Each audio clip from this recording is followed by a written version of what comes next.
What if the most powerful beings in the universe weren't gods above us, but fragile souls among us? What if they cracked, shattered, and healed just like we do, only over centuries instead of moments? In the world of Marvel, there are stories that punch, stories that run, and stories that roar. But then there's Eternals, a film that didn't try to outmatch its predecessors with snark or scale. Instead, it whispered, it lingered, it mourned. This episode is about the hidden magic of Eternals, a story not about superheroes, but about immortality, grief, and the aching burden of memory. Immortality has long been a fantasy of power, a badge of greatness, but Eternals subverts that. Here, living forever is not strength, it's exhaustion. The Eternals are born into purpose, scattered across millennia.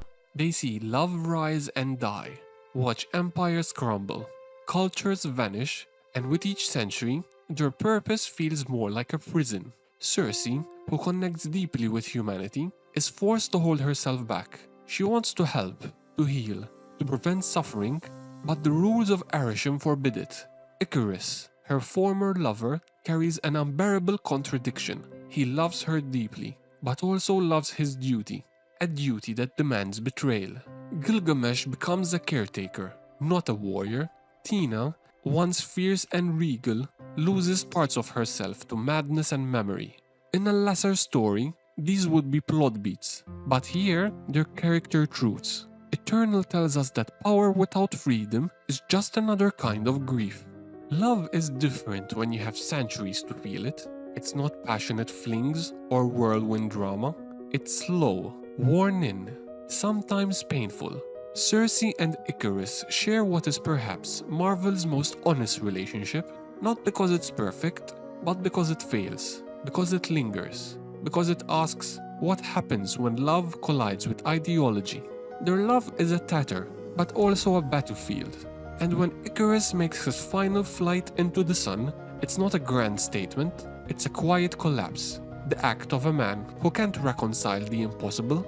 Then there's Tina and Gilgamesh, a relationship of care rather than romance. He chooses to protect her, despite her instability, despite her danger, and she, in turn, clings to his presence as her last thread of clarity. Druig and Makari, the soft rebellion. There's flirtation, but more than that, there's understanding, comfort, shared defiance. These aren't love stories written for headlines, they're for the quiet heart. Director Chloe Zhao brings the eye of a poet to a blockbuster canvas. Instead of cutting to the next explosion, she holds, she lets the moment breathe.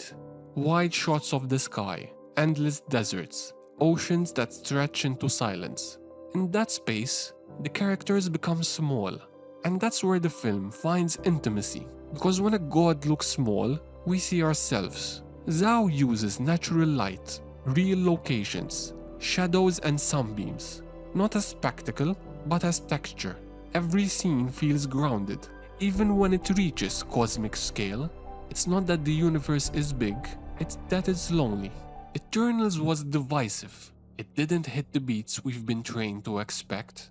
No snarky quips every 10 seconds, no cameo overload, no neat villain. Instead, it gave us a crisis of fate, an internal war, a debate on whether fulfilling your purpose is worth breaking your heart.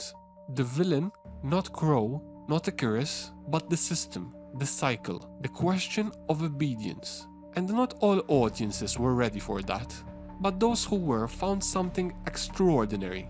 A Marvel story that slowed down, that let pain sit in the room, that chose melancholy over momentum. In a sea of cosmic battles, Eternals is a quiet revolution. It's not about whether the Eternals saved the world, it's about what it caused them to try, how they grieve, how they break, and how they choose to go on. It asked us not to cheer, but to reflect. And in doing so, it became something more than a Marvel film. It became a myth, a tragedy, a prayer. That's the hidden magic. Thanks for watching. If you felt something from the film too, leave a comment. Let's give the story the space it deserves. Because sometimes, the quietest stories leave the loudest echoes.